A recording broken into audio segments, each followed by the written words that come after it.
여러분 안녕하십니까? 광주 MBC 5시 뉴스입니다.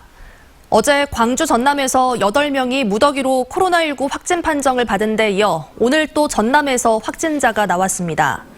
전라남도 보건당국에 따르면 미국에서 입국한 53살 여성이 오늘 새벽 확진 판정을 받고 강진의료원으로 이송됐습니다. 이 여성은 미국 뉴욕에서 거주하다 그제 인천공항으로 입국했고 KTX를 타고 목포에 도착한 뒤 곧바로 선별진료소에서 검사를 받았습니다. 한편 이 여성의 입국을 안내한 공무원과 가족 등 23명은 음성 판정을 받았습니다. 오늘부터 해외 입국자들에 대한 자가격리가 의무화된 가운데 광주시와 전라남도는 이보다 강화된 행정명령을 발동했습니다. 광주시는 지난달 29일부터 미국과 유럽 입국자는 생활치료센터에 격리 조치한 뒤 코로나 검사를 받도록 했고 그 외 국가 입국자는 자택에서 격리를 하는 특별 행정명령을 발동했습니다. 전라남도는 오늘부터 해외 입국자 전원에게 나주와 구례에 마련된 격리시설에서 코로나 검사를 받게 한 뒤 음성 판정이 나올 경우 자가격리로 전환하는 행정명령을 내렸습니다. 긴급 생계지원금 신청 첫날인 오늘 온라인을 통한 지원금 신청이 폭주하고 있습니다. 광주시에 따르면 시 홈페이지를 통해 신청받은 결과 오후 3시 30분 기준으로 9만 2천여 가구가 신청서를 제출했습니다. 오늘 오전과 오후 한때 광주시청이 포털 사이트 실시간 검색어 순위에 오르기도 했습니다. 5일까지는 사회적 거리 두기 실천을 위해 시 홈페이지를 통해서만 지원금을 신청받고 6일부터 다음 달 8일까지는 시청과 행정복지센터에서도 접수를 진행합니다. 광주 비엔날레 재단이 5.18 40주년에 맞춰 준비한 비엔날레 특별전이 코로나19의 여파로 차질을 빚고 있습니다. 광주 비엔날레 재단은 오는 4일 독일 쾰른에서 개최할 예정이었던 5.18 40주년 특별전을 잠정 연기했고 다음 달 중순에 서울에서 열기로 한 특별전도 연기 여부를 검토하고 있습니다. 광주시립미술관이 5월 8일부터 열기로 했던 5.18 40주년 특별전도 코로나 확산의 여파로 연기가 검토되고 있습니다. 올해 6주기를 만든 세월호 참사 추모 행사도 코로나19의 여파로 축소 여부가 논의되고 있습니다. 세월호 가족협의회와 지역 세월호 시민단체들은 오는 16일 진도 팽목항에서 열리는 추모 행사 개최 여부를 논의하고 있는 가운데 코로나19 확산 방지를 위해 최대한 사람들이 모이지 않도록 온라인 추모 행사를 준비하고 있는 것으로 알려졌습니다. 세월호 광주 시민 상주 모임 등도 기억의 편지 프로젝트를 준비하는 한편 분향소 설치와 오는 25일 목포신항, 팽목항을 둘러보는 순례 행사는 예정대로 진행할 계획입니다. 제21대 총선의 공식 선거운동이 내일부터 시작되는 가운데 각 정당들도 출정식을 갖고 선거 필승을 다짐할 예정입니다.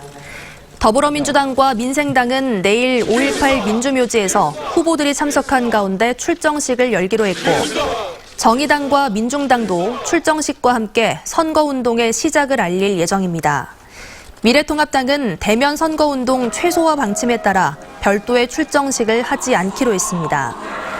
내일부터 14일까지로 정해진 공식 선거운동 기간에 각 정당의 후보들은 공개 연설 등 한층 다양한 방법으로 선거운동을 할 수 있지만 코로나 확산의 여파로 요란한 선거전은 자제할 것으로 보입니다. 민생당 천정배 장병환 후보가 공동 기자회견을 열어 호남 정치 발전을 위해 마지막으로 헌신하겠다는 뜻을 밝혔습니다. 천 후보와 장 후보는 이번 총선에서 광주 정치가 초선과 1.5선으로만 채워진다면 예산 확보가 어려울 뿐만 아니라 호남 정치가 추락할 것이 불보듯 뻔하다고 주장했습니다.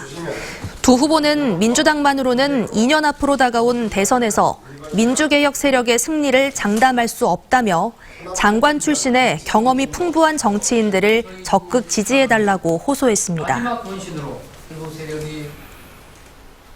정의당 광주 전남 비례대표인 강은미, 문정은, 박웅두 후보는 오늘 기자회견을 열고 적폐 세력의 숙주가 되고 있는 낡은 양당 정치 체제를 청산하고 정치개혁을 완수하는 선봉장이 되겠다고 밝혔습니다.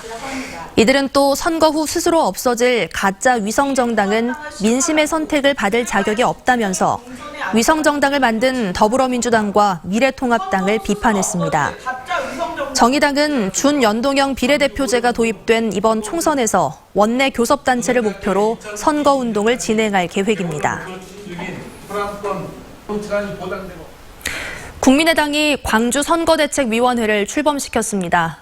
권은희 국민의당 선대위원장 등은 이념에 매이지 않는 중도 실용정치를 구현하겠다며 정당 비례대표 선거를 통해 원내 교섭단체 수준의 의석을 확보하려 한다고 밝혔습니다. 또 특정 정당에 대해 묻지마 지지는 호남이 소중하게 생각하는 정의를 버리는 행위라고 주장했습니다. 지난해 세계 수영대회 기간에 발생한 클럽 구조물 붕괴 사고와 관련해 수사 과정에서 업자들의 부정청탁 사실이 드러났습니다. 광주경찰청 지능범죄수사대는 광주 서구의회에 일반 음식점에서 춤을 허용한 조례 제정 과정에 부당한 청탁 등을 한 혐의로 업자와 브로커 등 4명을 불구속 기소 의견으로 검찰에 송치했다고 밝혔습니다. 이들은 조례가 제정되면 이익을 얻을 수 있을 것으로 보고 관련 공무원에게 부정청탁을 시도한 혐의입니다. 하지만 경찰은 이들이 담당 공무원이나 구의원에게 실제 로비가 이루어진 사실은 확인하지 못했다고 밝혔습니다. 광주시 교육청이 학생들에게 보급할 면 마스크 제작을 광주 양동시장 상인들에게 맡겼습니다. 광주시 교육청은 학생들에게 보급하기 위해 면 마스크 41만 장을 확보하기로 했고 이 가운데 16만 장을 광주 양동시장 상인들을 통해 조달하기로 했습니다.